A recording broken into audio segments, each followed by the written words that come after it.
Welcome to the Learning Pines YouTube. We hope this video helps. In this video, I will show you how to program your Ford Taurus garage door opener.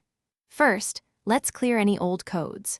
Press and hold the two outer home link buttons on your overhead console for about 20 seconds until the indicator light flashes rapidly. This erases previous settings, preparing your system for new programming.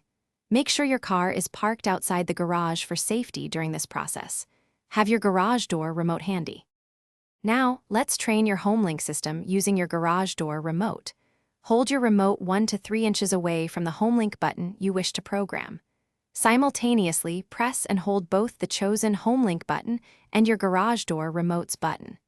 Keep holding them until the indicator light on your HomeLink system changes from a slow flash to a rapid flash. This indicates the signal has been learned. Next, we need to sync your car with the garage door opener motor.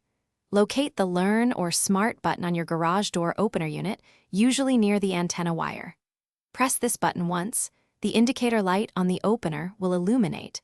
You now have approximately 20 to 30 seconds to return to your Ford Taurus.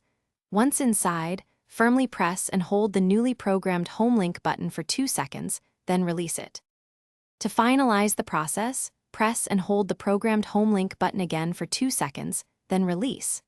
Repeat this a third time if necessary, until your garage door begins to move. If you encounter any issues, first check your garage door remote's battery. A weak battery can prevent proper programming. For rolling code systems, ensure the Learn button on your opener is active before returning to your car. Thanks for watching. Consider subscribing if we helped you.